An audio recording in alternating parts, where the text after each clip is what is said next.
Bom dia, graça e paz da parte de Deus, o nosso Pai, de nosso Senhor Jesus Cristo, a todos vocês. Amém. Domingo passado começamos a conversar sobre saúde mental, caminhos espirituais para a saúde mental, uma leitura devocional, pastoral dos Salmos. E hoje eu quero ler com vocês o Salmo 106, o Salmo do Tigrinho. O Salmo 106, o Salmo do Tigrinho. Eu não sei você, mas eu estou realmente muito impressionado com esse negócio do tigrinho. Alguém já fez uma fezinha no tigrinho? Já fez? Olha, irmão, Deus te abençoe lá. Eu estou bastante impressionado. Esse negócio de bets, apostas online. Sabe que o Brasil é o segundo mercado do mundo?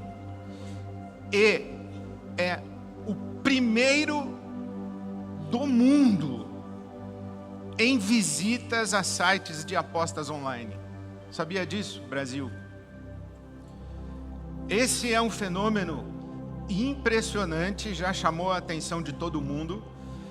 Os bancos já ficaram preocupados, porque se os bancos já ficaram preocupados que não está indo dinheiro para o banco, é porque o negócio está realmente grave. Os estudiosos dos movimentos da economia na sociedade estão dizendo do hiperendividamento das famílias. Isso faz com que cresça a inadimplência, as pessoas param de honrar os seus compromissos, pagar as suas contas. E quando fala de parar de pagar as contas, é claro, tem o empréstimo bancário, tem os créditos bancários. Aliás, isso encarece o crédito, inclusive, para quem não joga no tal do negócio. Mas é pagar conta de luz. Tem já estudos que mostram que houve queda no consumo no varejo. E testemunhos que se multiplicam, tanto nos consultórios de psicólogos, terapeutas e psiquiatras e tudo mais, mas também nos escritórios de advogados, dizendo que o número de divórcios aumentou por causa dessa maldição de aposta online. Você acredita nisso? Vai que isso está pegando você pelo pé. Isso é uma assombração, isso te pega de noite. É realmente muito preocupante. Aposta online é viciante porque eu comecei a estudar isso, a questão da neuropsicologia. Ainda estou estudando, eu não sei falar muito bem sobre essas coisas não, mas tem umas ativações no cérebro, os mesmos fenômenos do vício na pornografia, do vício nas apostas, no vício das telas. A gente ficar com a tela na frente assim, não é só uma coisa de entretenimento, não é só algo para a gente passar o tempo, e não é só uma questão de curiosidade. Esse fenômeno da interação com a tela afeta alguma coisa aqui na nossa cabeça, no nosso cérebro, na nossa química cerebral, desperta algumas coisas que isso vicia. Isso está destruindo famílias, está destruindo casamentos. Tem cara que rouba dinheiro do pai, do sogro, da mãe, para jogar e apostar. Eu digo cara, mas deve ter mulher também. Então esse negócio é muito preocupante. E eu fiquei pensando nisso. Aqui tem o Salmo do Tigrinho. Porque o Salmo 106 é uma história surreal. A gente só acredita porque está na Bíblia, evidentemente. Mas é uma história que o Salmo 106 conta a história da saída do povo de Israel do Egito, ali 420 anos de escravidão, e Deus tira o povo de Israel do Egito rumo à terra de Canaã. Diz a palavra de Deus que Deus, com sua forte mão, conduziu o povo de Israel da saída do Egito pelo deserto até a terra de Canaã, usando as mãos de Moisés. Então, por Moisés, Deus conduz o povo. Vem aqui no Egito, você conhece essa história das 10 pragas. as manifestações do poder de Deus, até a última praga, a morte dos primogênitos, quando se estabelece a celebração cerimonial da Páscoa. Então tem essa manifestação maravilhosa dos grandes feitos poderosos de Deus aqui no Egito. Tira o povo, guia o povo pelo deserto, de dia com uma coluna e uma nuvem, mas à noite com uma coluna de fogo, guiando o povo. Concede ao povo água no deserto, alimento, que é o maná, no deserto. Eles andam pelo deserto, mas as suas roupas não são consumidas, não envelhecem. As suas sandálias não envelhecem, não se desgastam. Então há uma manifestação muito poderosa de Deus na vida desse povo. Entretanto, o Salmo 106 vai contar como é que o povo de Deus reage a esse Deus na sua travessia, saindo da escravidão do Egito para a terra de Canaã. Então veja aí o Salmo 106, o que diz a sua Bíblia, versículo 6. Pecamos como nossos antepassados, fizemos o mal e fomos rebeldes. No Egito, versículo 7 do Salmo 106. No Egito. Então, lá no Egito, os nossos antepassados não deram atenção às tuas maravilhas, não se lembraram das muitas manifestações do teu amor leal e rebelaram-se junto ao mar vermelho. Ora, quando o povo está saindo do Egito e chega no mar vermelho, diante do mar vermelho, o povo já começa a reclamar com Moisés, dizendo assim: foi para isso que você nos tirou do Egito, para a gente morrer aqui agora? Olha o exército egípcio vindo atrás da gente. Então, já no primeiro momento, eles começam a murmurar e começam a reclamar. Deus manifesta o seu poder, mas aí quando eles saem, chegam diante do mar vermelho, já começam a murmurar e já começam a reclamar, dizendo assim: era melhor nem ter saído de lá. Então, lá no Egito, diante do mar. Versículo de número 13. Se esqueceram do que Deus tinha feito, não esperaram para saber o seu plano, dominados pela gula no deserto. Agora eles já atravessaram o mar vermelho, agora estão no deserto. Dominados pela gula no deserto, puseram Deus à prova nas regiões áridas. Versículo 16. Tiveram inveja de Moisés e de Arão no acampamento. Então agora eles estão acampados no deserto, estão alimentados, tem água, tem alimento, tem o cuidado de Deus, tem a nuvem. Os caras vão para o deserto e Deus providencia uma sombra. Eles estão à sombra, com água, com alimento, atravessando rumo à terra prometida, mas no deserto, no acampamento, eles ficaram tomados de gula e inveja. Versículo 19. Em Horebe, fizeram um bezerro e adoraram um ídolo. É rir para não chorar, né, irmãos? É tragicômica, essa história aqui é tragicômica. Em Horebe, fizeram um bezerro, adoraram um ídolo de metal, trocaram a glória deles pela imagem de um boi que come capim. Esqueceram-se de Deus, o seu Salvador, que fizera coisas grandiosas no Egito, maravilhas na terra de Cã e feitos temíveis junto ao mar vermelho. Versículo 24. Aí, tudo bem, Deus vai cuidando dos caras, eles vão se rebelando, eles vão fazendo essas traquinagens todas, mas aí Deus os leva para a terra prometida. Aí eles chegam em Canaã, a terra da prosperidade, da abundância, do shalom de Deus, daquela abundância de Deus. Quando chegam na terra de Canaã, versículo 24, também rejeitaram a terra. Também rejeitaram a terra desejável, não creram na promessa de Deus, queixaram-se em suas tendas e não obedeceram ao Senhor. Versículo 28, sujeitaram-se ao jugo de Baal, comeram sacrifícios oferecidos aos ídolos mortos.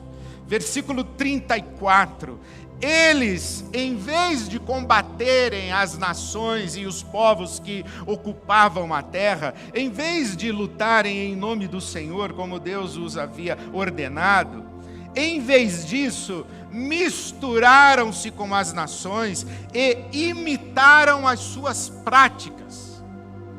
Em vez de afirmarem a sua identidade singular como povo de Deus em Canaã, eles se misturaram com as nações e imitaram as suas práticas.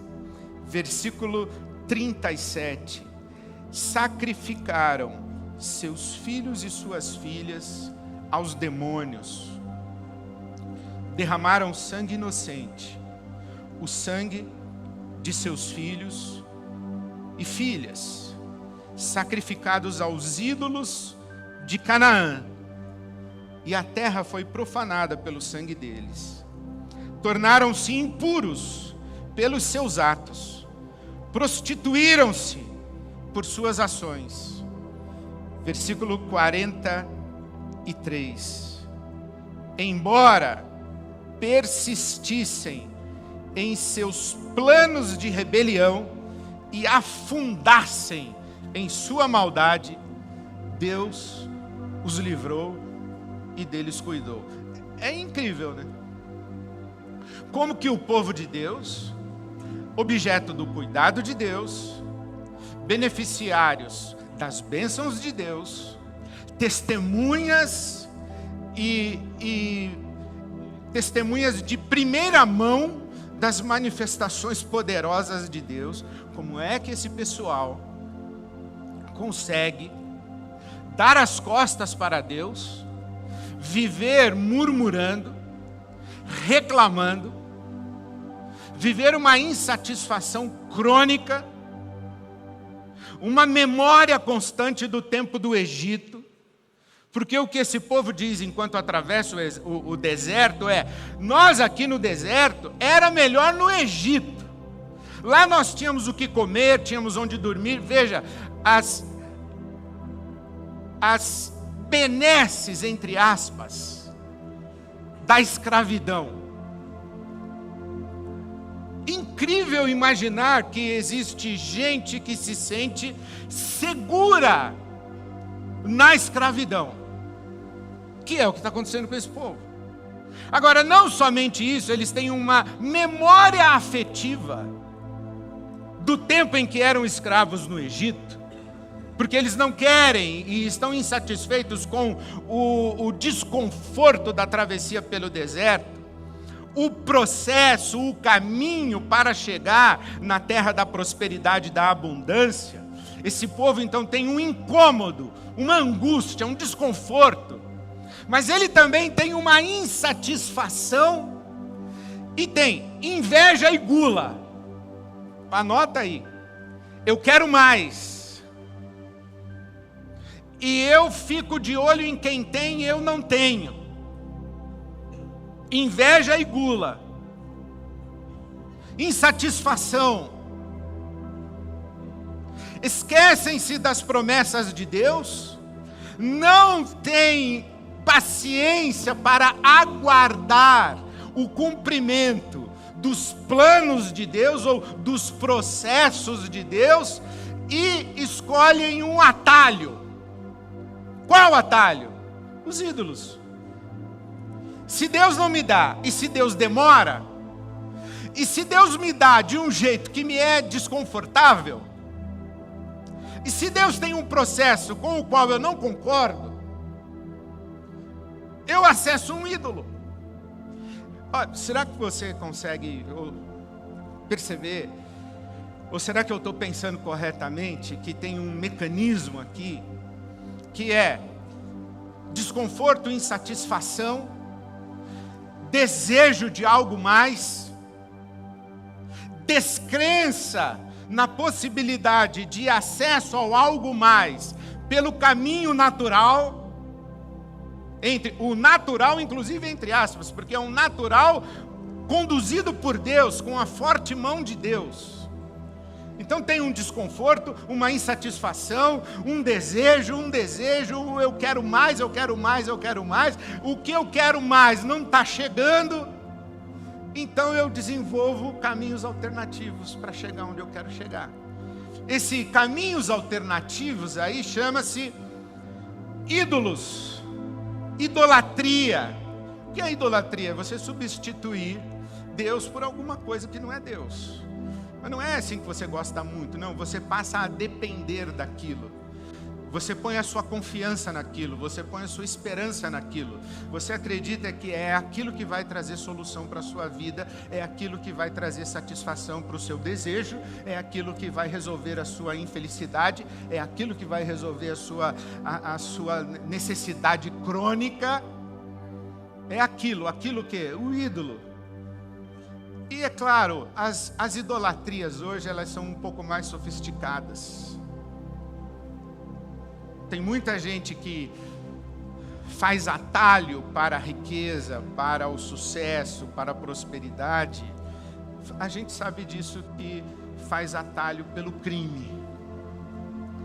É bandidagem mesmo, é corrupção, é entrar no esquema, no sistema, é se valer de caminhos ilícitos, enfim, é virar criminoso, virar bandido e criminoso. O bandido mesmo, que assalta, que não tem dinheiro, ganha um salário de miséria, não consegue nem viver, quanto mais comprar um celular, um tablet, um tênis, então ele assalta mesmo. Já que eu não vou conseguir trabalhando, eu assalto mesmo, eu roubo, é crime. Mas a justificativa tem alguma coisa ali que eu desejo, está ao alcance das mãos, mas não das minhas mãos. Ele tem o tênis, ela tem o tablet, ele tem a casa, ele tem o carro, eu não tenho. Eu vou dar um jeito de ter.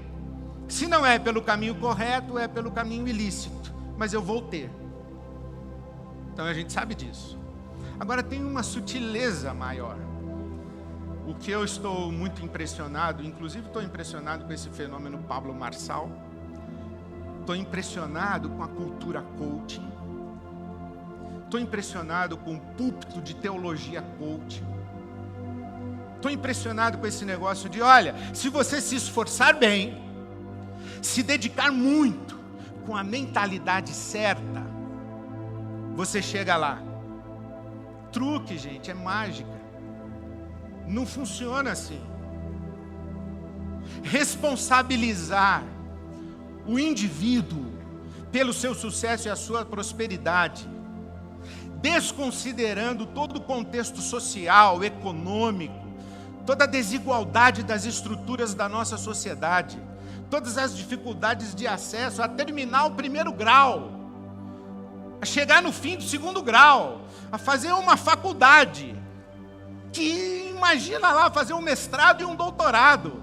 Tanta dificuldade no Brasil para fazer esse caminho, e pior, o sujeito faz a bendita faculdade, faz o mestrado, faz o doutorado e dirige Uber. Porque toda a qualificação profissional dele não foi suficiente para ele colocar-se no mercado. Não tem emprego. Não tem oportunidade justa nesse país. Aí vem um sujeito dizer para mim que se eu trabalhar bastante com a mentalidade certa, eu chego lá. É desconsiderar a complexidade do que a gente está vivendo.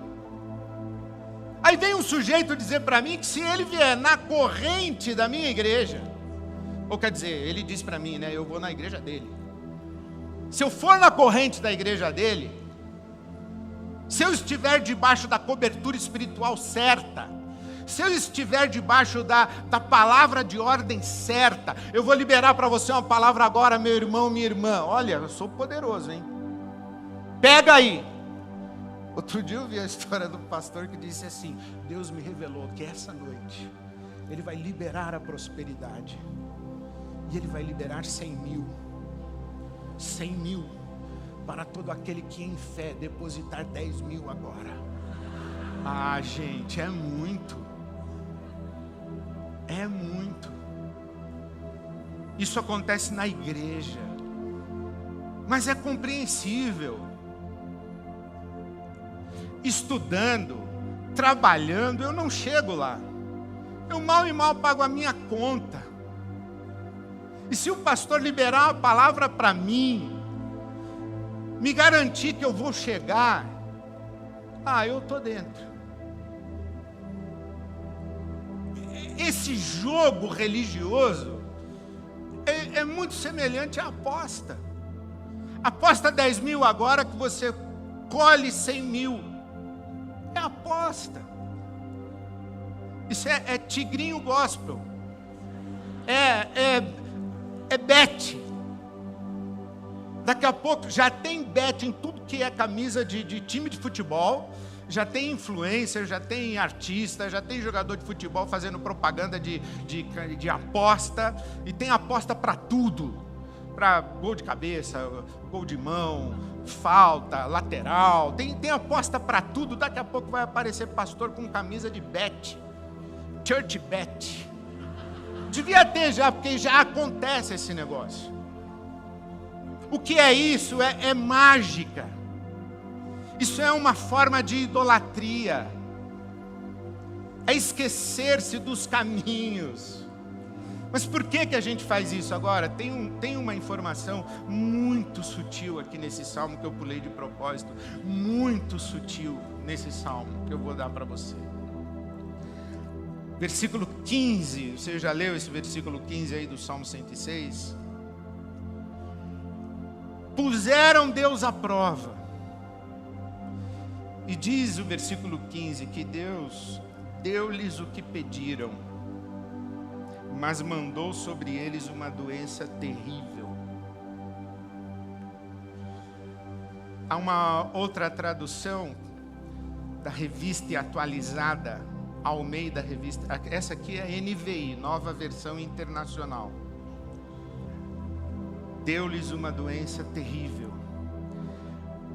A Almeida Revista Atualizada diz: Deus deu a eles o que eles pediram, mas fez com que lhes definhasse a alma. A Bíblia, a Mensagem, o Eugene Peterson traduz o Salmo 106, 15, dizendo que Deus deu a eles o que eles pediram, o que eles queriam. Deus realizou o desejo deles, porém, o seu coração ficou vazio. Sabe como eu leio o Salmo 106, versículo 15? Eu quero muito. Eu sou obstinado no meu desejo. Eu sou obcecado por aquilo, por um objeto de desejo. Eu quero muito aquilo, eu quero muito aquilo. Eu quero tanto aquilo que eu estou disposto a fazer o que for necessário para chegar naquilo. Eu estou disposto a fazer as maiores loucuras. Eu estou disposto a apostar, inclusive, para chegar naquilo. Eu estou disposto a negociar o meu caráter, a minha fé, a minha confiança em Deus. Eu estou disposto a trocar tudo por aquilo que eu quero. Aí eu leio esse versículo aqui do Salmo 106:15, como se Deus dissesse: Ed, você quer tanto esse negócio? Tá, então vai, pega, pode pegar, vai. Aí eu pego, e o meu coração, tendo o objeto do meu desejo, não experimenta satisfação, realização, contentamento, gratidão, não desfruta, porque o meu coração fica vazio. Ídolo não entrega o que promete.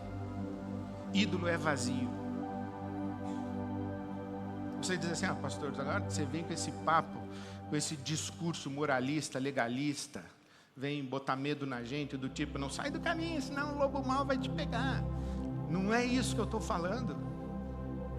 Eu estou falando aquilo que a Bíblia Sagrada diz para nós. Aquilo que não vem à nossa vida com a bênção de Deus, pelo caminho de Deus, não nos satisfaz. Custa caro demais, implica perdas e deixa a gente com um gosto amargo na boca de culpa, de vergonha, de remorso, de como eu fui tão idiota que eu dei esse dinheiro na mão desse pastor. Já passou por isso, meu irmão, minha irmã? Como eu fui tão idiota que eu apostei. Como eu fui tão idiota de vender meu carro para apostar. O que não vem pelo caminho lícito e que não vem com a bênção de Deus, não só nos deixa vazios no coração e na alma, mas leva embora dinheiro, casa, carreira, trabalho, mulher, marido, filho, relação familiar, leva embora tudo. É bomba de tempo. Já leu Provérbios 10, 22? Você que gosta de sublinhar sua Bíblia, sublinha esse. Provérbios 10, 22 diz assim: a bênção do Senhor traz prosperidade e não acrescenta dores. Gente, prosperar no mundo é fácil. É fácil. O que é difícil é prosperar sem dores. O que é difícil é prosperar sem efeito colateral, sem dano colateral, sem sequela, sem sacrifício de valores que deveriam ser inegociáveis. Isso aí é difícil. A bênção do Senhor traz prosperidade, mas uma prosperidade que não vem com dores, com prejuízos. Lembra que ídolo é vazio, que não entrega o que promete? Só que o Salmo diz mais. Eles sacrificam, olha, os caras sacrificaram filhos e filhas. Sacrificaram filhos e filhas. Pensa, vamos fazer um exercício de absurdo. Que tem um sujeito feiticeiro aqui e diz para você: você quer muito essa casa, você quer muito esse lugar, essa posição, você quer muito êxito na sua carreira. Então, essa noite nós vamos fazer um ritual. E se você trouxer o seu filho e sacrificar aqui a vida do seu filho, você alcança tudo o que o seu coração está desejando. Alguém aqui imaginaria fazer uma barbaridade dessa? Jamais! Mas eles fizeram. Da mesma forma que o sujeito, ele perde casa, ele perde carro, ele perde família, ele perde o emprego, ele perde a reputação, ele perde o caráter, ele perde a liberdade, porque ele está apostando tudo que ele vai conseguir chegar lá. E eu não estou falando só das bets e das apostas online, eu estou falando nos sistemas de amarração da nossa psique. Ou da nossa psique, porque o judeu trata, a Bíblia Sagrada, a cultura hebraica trata os nossos apetites aqui, ó, é do ventre.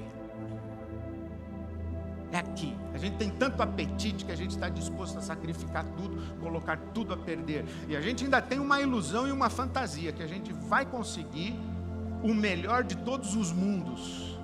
Eu consigo isso aqui que eu quero e eu sei que eu não deveria pegar, e eu vou conseguir manter isso aqui, que é tudo que eu conquistei até hoje, é a minha família bonita, é o meu caráter, a minha reputação, a imagem pública que eu tenho, enquanto eu tenho uma vida dupla, colocando tudo em risco aqui.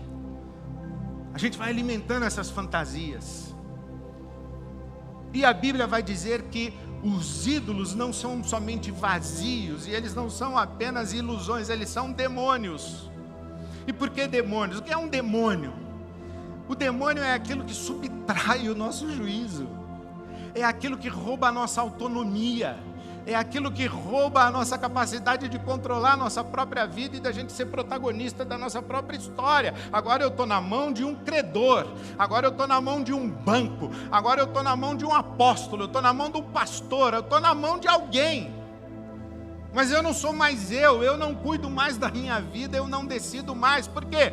Porque eu estou endividado, eu estou cheio de medo, eu estou cheio de culpa, a minha saúde mental foi para o espaço. Por quê? Por isso aqui, é o Salmo 106. A gente pensa que o Salmo 106 é um texto que fala de uma história que aconteceu 4.000 anos, 5.000 anos atrás. Não, está acontecendo essa semana. Essa é a Bíblia, fala de hoje, fala das nossas entranhas, fala daquilo que nos move. Então eu quero ler para você, Paulo a Timóteo, capítulo 6 da primeira carta. De fato, a piedade com contentamento é grande fonte de lucro, pois nada trouxemos para este mundo e nada dele podemos levar. Por isso, tendo o que comer e com que vestir, nos estejamos com isso satisfeitos.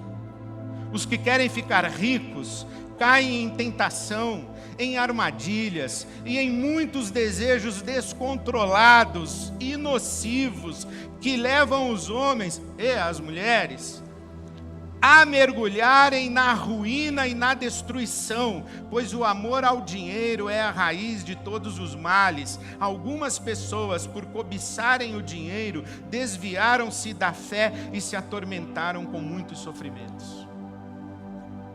Versículo 17 de Timóteo capítulo 6. Ordene aos que são ricos no presente mundo que não sejam arrogantes, nem ponham sua esperança na incerteza da riqueza, mas em Deus, que de tudo nos provê ricamente para a nossa satisfação.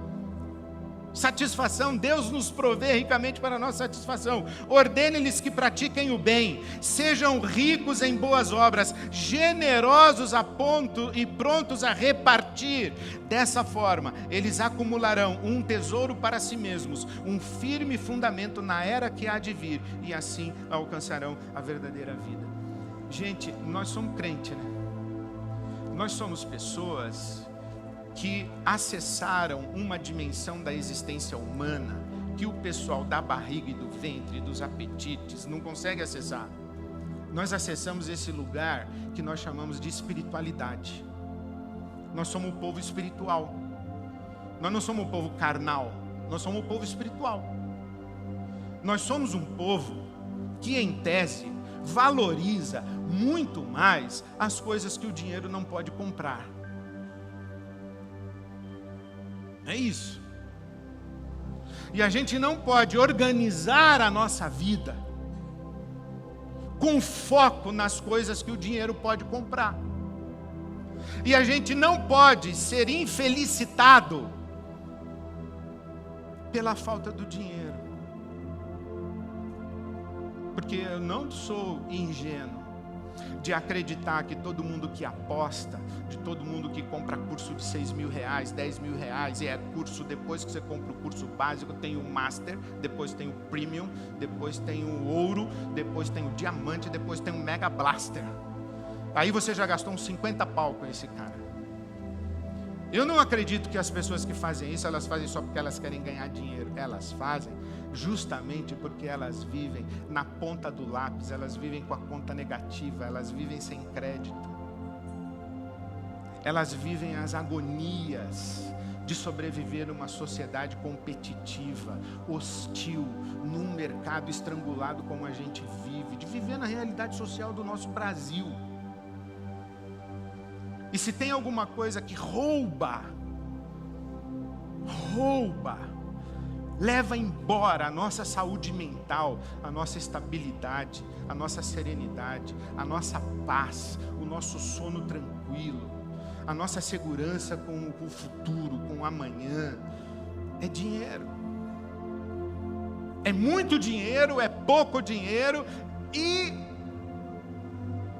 para a classe média, que não tem nem pouco nem muito, tem mais ou menos, vive a fantasia de um dia ter muito.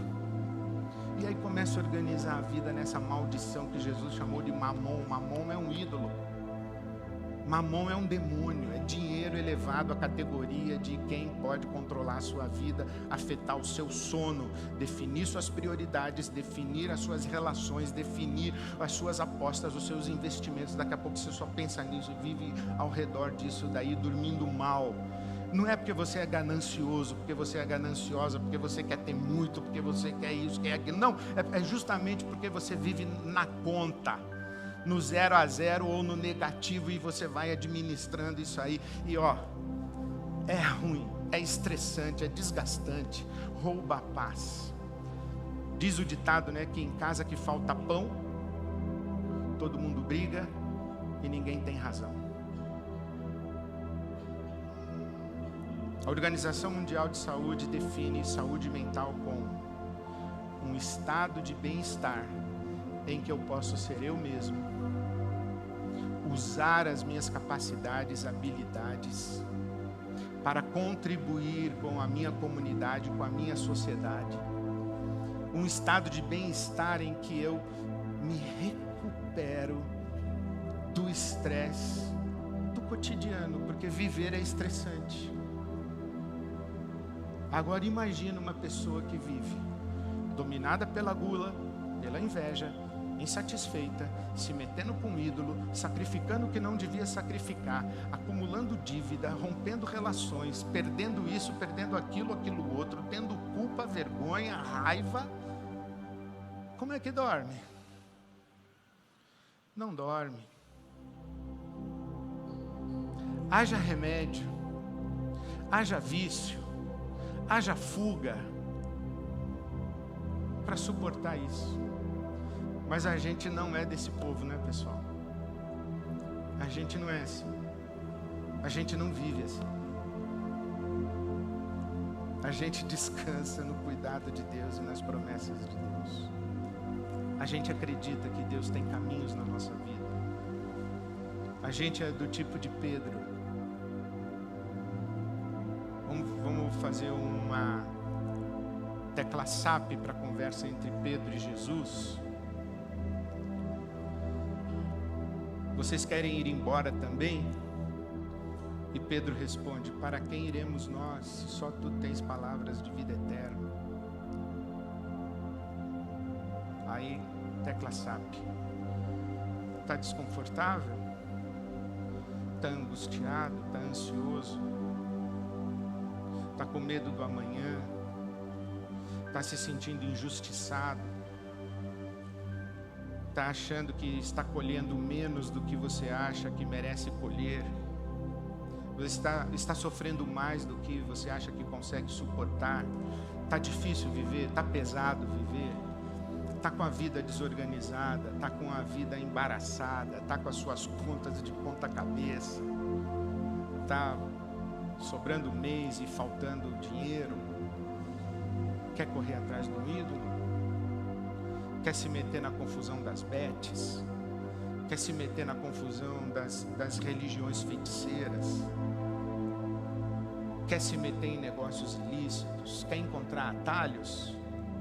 Aí a gente diz: não, Senhor, só tu tens palavras de vida eterna. Está difícil sim, Senhor. Está difícil. O deserto aqui está complicado. O deserto está complicado. E esse maná aí, todo dia comendo maná, não dá nem para dar uma variada aí, Senhor. É maná todo dia. Está complicado. Mas a gente não vai correr atrás dos ídolos e nem sacrificar filho e filha. A gente vai descansar no Senhor. Então eu queria que nós cantássemos juntos uma declaração de fé. E eu queria orar por você. Hoje vai ser brabo, hein? Porque é uma libertação zona, assim. Uma libertação. Mas não é mágica. Porque se você vier aqui na frente, você vai dizer assim, ó: eu estou diante de Deus tomando uma decisão. Não é assim que você vem, está com a vida embaraçada financeiramente, está na angústia, está no vício, está no remédio, está na bete, está na bad. Aí você vem aqui, eu faço uma oração, fica maravilhoso. Eu gostaria que fosse assim, eu gostaria de ter esse poder, gente. Mas eu não acredito nisso. Mas eu acredito sim, que quando a gente toma uma decisão e diz assim, ó, minha vida está complicada, está embaraçada, está de ponta cabeça, eu perdi o controle, eu vou decidir hoje retomar o controle da minha vida. E eu vou fazer isso diante de Deus, e eu vou contar com a bênção e a graça de Deus na minha vida. Amém. Porque a forte mão de Deus é que guarda os meus dias e que me guia para o futuro. A minha alma teme o amanhã, mas eu sei que na forte mão de Deus eu encontro um caminho de vida. Então, se você quiser tomar uma decisão hoje de colocar sua vida em ordem, reassumir o controle da sua vida diante de Deus e na dependência de Deus e da graça, da bondade, do favor, das promessas de Deus. Então, enquanto a gente canta, pode sair do seu lugar e vir para cá. Vamos ficar todo mundo em pé. E eu queria ter a alegria de orar com muita gente que diz, eu estou pegando a minha vida de volta. Eu estou pegando a minha vida de volta. Eu estou tomando uma decisão para pegar a minha vida de volta. Em nome de Jesus. Em nome de Jesus. Pode sair do seu lugar. Vem para cá, nós vamos orar juntos. Vamos cantar a nossa fé. Vamos declarar a nossa fé. Alma teme o amanhã, e o coração não vê teu cuidado. Se eu não consigo ouvir a tua voz, ainda assim confiarei.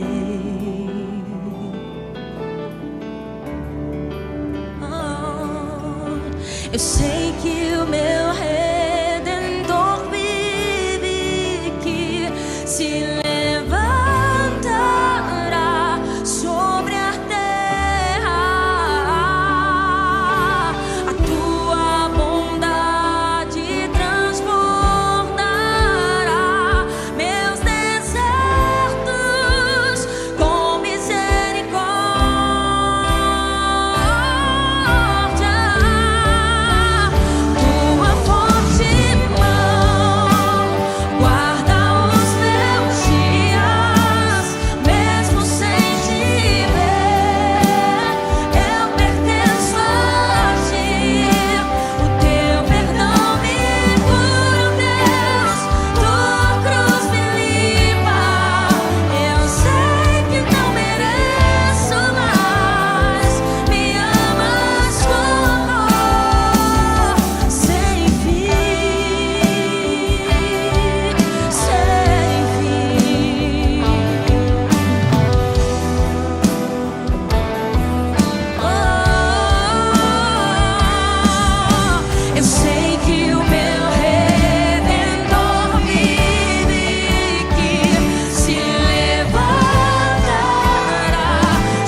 preâmbulo do Salmo 106, diz assim: como são felizes, como são felizes, como são satisfeitos, como não são vazios, como não são vazios, como são felizes.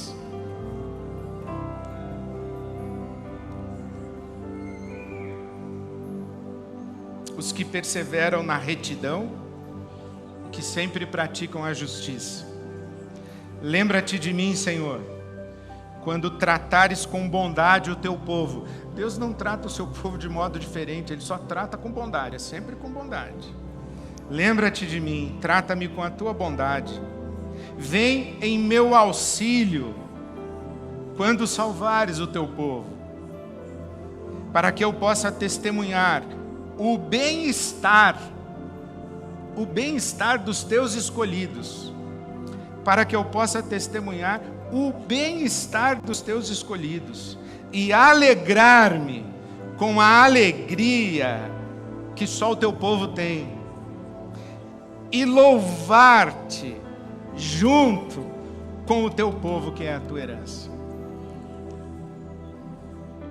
Bem-aventurança, bem-estar, alegria, louvor, experiência com a bondade de Deus, salvação e libertação. É isso que esperamos em Deus. Obrigado, Senhor, pela tua palavra que vem a nós nessa manhã. Obrigado, Senhor, pela tua palavra. É nela que colocamos os nossos pés e a partir dela é que fazemos a nossa oração. E juntos, como teu povo e tua herança, teus filhos e filhas, como igreja tua, nós clamamos por aqueles entre nós que tomam hoje uma decisão na tua presença de retomarem o controle das suas vidas. Aqueles que carecem de libertação, de salvação, de restauração, de fortalecimento, de empoderamento, para tomarem decisões, honrarem decisões. Sustenta, Senhor, os nossos irmãos e irmãs no seu caminho de refazer a vida. Abre portas,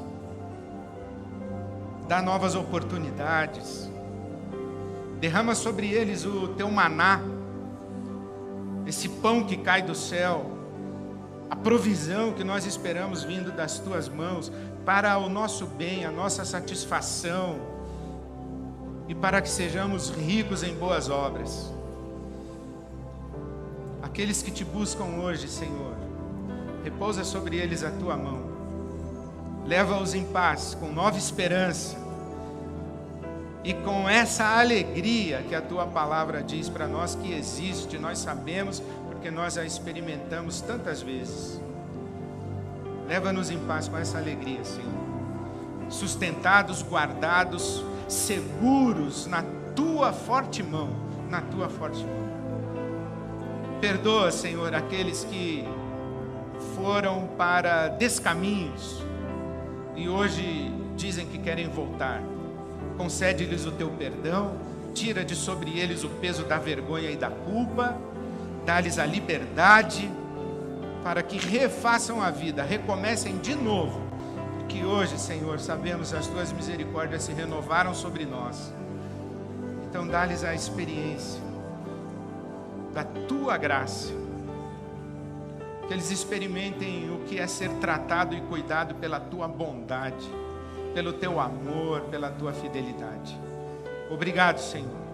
É na tua forte mão que estamos presos e segurados por ela. Vamos para o amanhã, para viver a vida abundante que Jesus nos dá, para a glória do teu nome e para o nosso bem. Assim saímos em fé em Cristo Jesus nosso Senhor. Amém, amém, amém, amém.